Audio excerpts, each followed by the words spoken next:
Hello student, welcome back to another video. तो आज की वीडियो में हम आपके साथ डिस्कस करने वाले हैं हमारा नया सिलेबस जो हम नया बैच स्टार्ट कर रहे हैं 2024-25 के लिए। अगर आप बीए फर्स्ट ईयर में हैं और फर्स्ट सेमेस्टर का एग्जाम आप दे चुके हैं, सेकंड सेमेस्टर आपको पढ़ना है, तो सेकंड सेमेस्टर की प्राचीन इतिहास का सिलेबस आज हम डिस्कस करने वाले हैं कि प्राचीन इतिहास में आपको क्या क्या पढ़ना है। ऑलरेडी हमने आपका Hindi, English, sociology, political science, medieval history, इन सब के सिलेबस ऑलरेडी डिस्कस कर लिया और धीरे धीरे उन पर क्लासेस भी आ रही हैं। अगर आपने नहीं देखा है तो प्लीज चैनल पर विजिट करके आप वो वीडियोस देख लीजिएगा।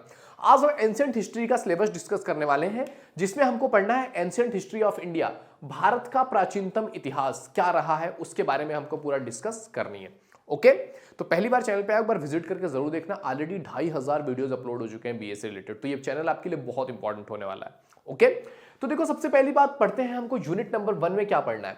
तो यूनिट नंबर 1 में जो आपको पहले यूनिट में पढ़ना है उसमें पढ़ना है आपको सोर्सेज ऑफ एंशिएंट हिस्ट्री, प्राचीन इतिहास के अध्ययन के स्रोत क्या है। कि अगर आपको प्राचीनतम टाइम पीरियड के बारे में जानना है भाई, तो तुम्हारे पास बहुत सारे स्रोत नहीं होंगे। अगर तुम्हें जानना है कि आज से 1 लाख साल पहले क्या हुआ था, हाउ डू यू नो? नहीं ना, तो क्या स्रोत होंगे, कहां से जानोगे, इसके बारे में अध्ययन करते हैं। तो सबसे पहली चीज इसमें आती है आपका आर्कियोलॉजिकल सोर्सेज, यानी कि पुरातात्विक स्रोत। पुरातात्विक मींस कि जो जमीन की खुदाई करके पता किया जाता है, जैसे कि आज से 5000 साल पहले कौन सी सभ्यता थी, मोहनजोदाड़ो की सभ्यता थी, सिंधु घाटी सभ्यता थी। इसके बारे में हमें कैसे पता? 5000 साल पहले तो कोई न्यूज नहीं था, कोई मीडिया नहीं थी, कुछ भी नहीं था। हमें पता कैसे चला? जमीन की खुदाई किया गया तो मोहनजोदड़ो शहर निकला, सिंधु घाटी सभ्यता निकली। तो ये चीजें हमें समझ में आई कहां से? पुरातत्व के माध्यम से। और दूसरी चीज होती है हमें किसी चीज को जानने का, वो है साहित्यिक स्रोत, कि उस टाइम पीरियड के साहित्य में कुछ चीजें लिखी हुई हो जिन साहित्यों को हम पढ़ करके समझ सकते हैं कि हाँ इस टाइम पे ये चीजें हुई थी। समझ रहे हो? जैसे आज के टाइम पे चीजें हो रही हैं, तो इनके बारे में अगर जानना हो आज से 10,000 साल बाद किसी व्यक्ति को, तो आज के टाइम की वो वीडियो उठा करके देख लेगा, आज के टाइम के आर्टिकल्स देख लेगा, पढ़ लेगा। तो ऐसे ही प्राचीन इतिहास को जानने के स्रोत क्या है? पुरातत्व के स्रोत है, या तो खुदाई के माध्यम से चीजें पता चल रही हो, या तो साहित्य में कहीं पर लिखा होगा जिसके माध्यम से हमें चीजें पता चल रही होंगी। अब इनके भी अपने अपने वेरिएशन है, पुरातत्व के भी, साहित्य के भी। कुछ साहित्य आपको बुक्स पर लिखे हुए मिल जाएंगे, कुछ ताम्रपत्र पे लिखे मिल जाएंगे, कुछ पहाड़ों की शिलाओं पर लिखे मिल जाएंगे, कुछ मंदिरों की दीवारों पर लिखे मिल जाएंगे, कुछ आर्किटेक्चर में लिखे हुए मिल जाएंगे। तो हर एक चीज की अपनी अलग अलग डेफिनेशंस है। तो ये सारा कुछ हमको पढ़ना है यूनिट नंबर 1 में कि किस तरह से हम प्राचीन इतिहास को जान सकते हैं। दूसरे यूनिट में आपको पढ़ना है rise and development of Mahajanapadas. Mahajanapada जो होते थे, प्राचीन उठा करके देखोगे जहां पे ईस्वी की शुरुआत होती है ईसा मसीह के बाद, तो वहां पे महाजनपदों के बारे में बात आती है कि महाजनपद क्या है, कैसे इनका उदय हुआ, कैसे विकास हुआ, कि एक महाजनपद के रूप में एक बड़े साम्राज्य की स्थापना किस तरह से स्टार्ट हुआ, महाजनपद का उदय और विकास कैसे हुआ।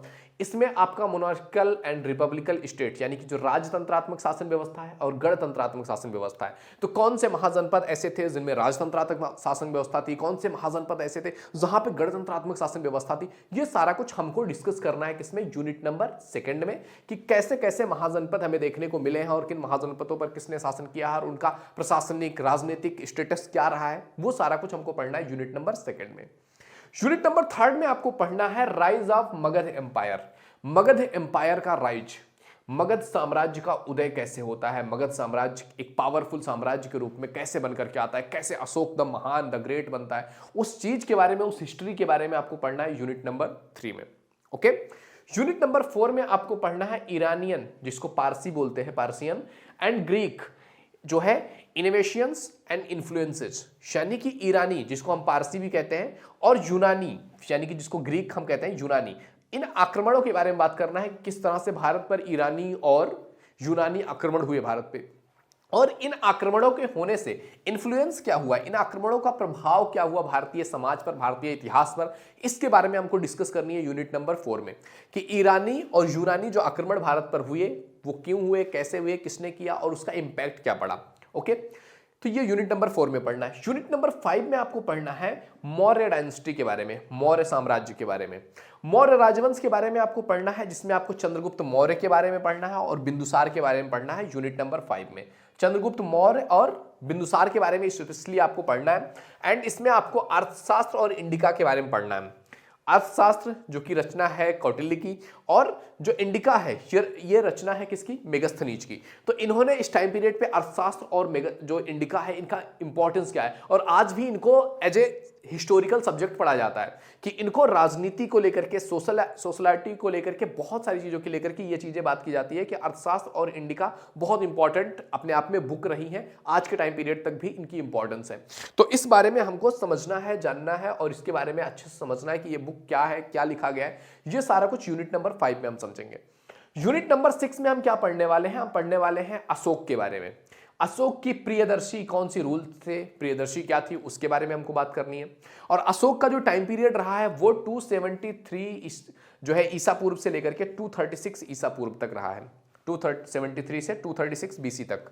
और उनकी जो धम्म नीति थी, अशोक की धम्म नीति, जब उसने कबूल किया, मतलब अपनाया, किसको अपनाया, बौद्ध धर्म को, तो उसने कौन सी धम्म नीतियां लेकर के आया, धम्म की क्या नीति थी, उसके बारे में हमको डिस्कस करना है यूनिट नंबर 6 में। तो ये सारा कुछ हम पढ़ेंगे यूनिट नंबर 6 में। आइए देखते हैं यूनिट नंबर 7 में हम क्या पढ़ने वाले हैं। 7th यूनिट में आपको जो पढ़ना है ना, तो 7th यूनिट में आपको पढ़ना है मौर्यन पीरियड इन इंडिया। मौर्यों का टाइम पीरियड इंडिया में क्या रहा, मौर्यकालीन भारत किस तरह से रहा, उस समय एडमिनिस्ट्रेशन किस तरह से था, राजस्व किस तरह से था, सिस्टम किस तरह से चल रहा था। तो मौर्यों के टाइम पीरियड पे भारत किस तरह से था, यह हमको पढ़ना है यूनिट नंबर 7 में। यूनिट नंबर 8 में आपको पढ़ना है शुंग डायनेस्टी। शुंग डायनेस्टी के बारे में पढ़ना है, शुंग राजवंश के बारे में, और कन्वा डायनेस्टी, सतवाहन डायनेस्टी, और आपका खारवेल डायनेस्टी। यानी कि ये जो अलग अलग वंश आए, पहले शुंग वंश था, फिर कन्व वंश आया, फिर सातवाहन वंश, खारवेल वंश, ये अलग अलग वंश के लोग आते रहे, एक दूसरे पर आक्रमण करके उनका शासन पीरियड चलता रहा। तो इस तरह से ये सारे वंश किस किस टाइम पर, कौन सी डायनेस्टी पर कौन सा राजा राज्य कर रहा था और उस पर किसने अटैक किया, उनका टाइम पीरियड किस तरह से रहा, उन्होंने राजनीति में किस तरह से काम किया, उनका एडमिनिस्ट्रेशन किस तरह से था, ये सारा कुछ हमको यूनिट नंबर 8 में पढ़ना है, शुंग, कन्व, सातवाहन और खारवेल के बारे में। ओके, इसके बाद पढ़ना है आपको यूनिट नंबर 9। यूनिट नंबर 9 में हमको पढ़ना है फॉरेन इन्वेंशंस। फॉरेन इन्वेंशंस में इंडिया में जो भारत में विदेशी आक्रमण हुए हैं, उनमें कौन कौन से लोग आए हैं, तो इंडो ग्रीक है, पार्थियन है जिसको पार्सियन भी बोलते हैं, शक डायनेस्टी हो गया, कुषाण डायनेस्टी हो गया, इन्होंने भारत पर आक्रमण किया। ये विदेशी थे और इन्होंने भारत पर आकर के आक्रमण किया। ये शुरुआती टाइम पीरियड है ईस्वी के बाद की। तो इस टाइम पीरियड पर इतने सारे आक्रमण भारत पर हुए थे और इन्होंने अपना शासन व्यवस्था बनाया था। तो शकों का टाइम पीरियड कैसा रहा था, कुषाण टाइम पीरियड कैसा था, पार्थियन कैसा था, इंडो ग्रीक का टाइम पीरियड कैसा था, ये सारा कुछ हमको यूनिट नंबर 9 में पढ़ना है। यूनिट नंबर 10 में हमको पढ़ना है the rise and fall of Gupta empire. Gupta जो टाइम पीरियड था ना, गुप्त साम्राज्य, इसका राइज कैसे होता है, उदय, एंड इसका पतन कैसे होता है। मतलब पूरे गुप्त डायनेस्टी के बारे में हमको पढ़ना है कि गुप्त डायनेस्टी का किस तरह से उदय होता है, किस तरह से इसमें एडमिनिस्ट्रेशन काम कर रहा होता है, और धीरे धीरे इसका पतन किस वजह से होता है। ये सारा कुछ हमको पढ़ना है किसमें, गुप्ता डायनेस्टी, यानी कि यूनिट नंबर 10 में।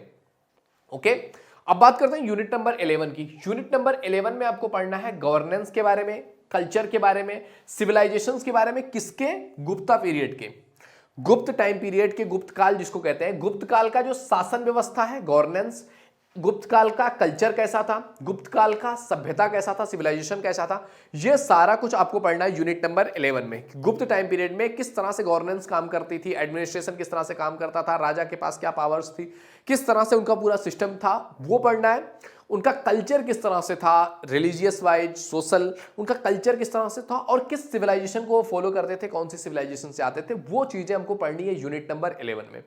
इसके बाद बात करते हैं यूनिट नंबर 12 की। यूनिट नंबर 12 में आपको पढ़ना है वाकाटका के बारे में, मोखरी के बारे में, होंड के बारे में। ये जो इन्वेंशंस हुए, ये जो आक्रमण हुए, वाकाटकों ने आक्रमण किया, मोखरी आक्रमण, होड़ आक्रमण, इन्होंने जब इंडिया पर आक्रमण किया तो इनके टाइम पीरियड पे क्या क्या चीजें आई, किनसे इनका युद्ध हुआ, कैसे इनके शासन पीरियड में टाइम था, ये सारा कुछ आपको यूनिट नंबर 12 में पढ़ना है। इसके बाद बात करते हैं यूनिट नंबर 13 की। यूनिट नंबर 13 में आपको क्या पढ़ना है, वर्धन डायनेस्टी के बारे में पढ़ना है, वर्धन वंश। अब वर्धन वंश में सबसे फेमस राजा के नाम आते हैं हर्षवर्धन। हर्षवर्धन के टाइम पीरियड कैसे रहा, और उस समय हर्षवर्धन के साम्राज्य जब चल रहा था उस टाइम पीरियड में ह्वेन सांग इंडिया आया हुआ था। ह्वेनसांग इंडिया आया हुआ था तो इसने भारत का वितरण लिखा है कि मतलब भारत किस तरह से है उस टाइम पे इसने अपनी बुक में लिखा हुआ है। तो ह्वेनसांग ने भारत का विवरण किस तरीके से अपनी बुक में किया हुआ है और हर्षवर्धन का टाइम पीरियड किस तरह से रहा, उनका शासन व्यवस्था एडमिनिस्ट्रेशन किस तरह से रहा, यह सारा कुछ आपको पढ़ना है यूनिट नंबर 13 में। तो यह है आपका टोटल सिलेबस, जो नया सिलेबस है नया बैच के लिए BA first year second semester आपके प्राचीन इतिहास का ये सिलेबस है। तो आई होप वीडियो तुम्हें पसंद आया होगा। वीडियो पसंद आए तो लाइक जरूर कीजिए। पहली बार चैनल पे आए तो please visit the channel. If you think it is valuable तो आप सब्सक्राइब कर सकते हैं एंड आने वाली वीडियोज का आपको नोटिफिकेशन मिलता रहे इसके लिए चैनल को सब्सक्राइब करके बेल आइकन जरूर हिट कर लीजिएगा। ओके, तो मिलते हैं आपसे अगले वीडियो में, तब तक के लिए जय हिंद जय भारत।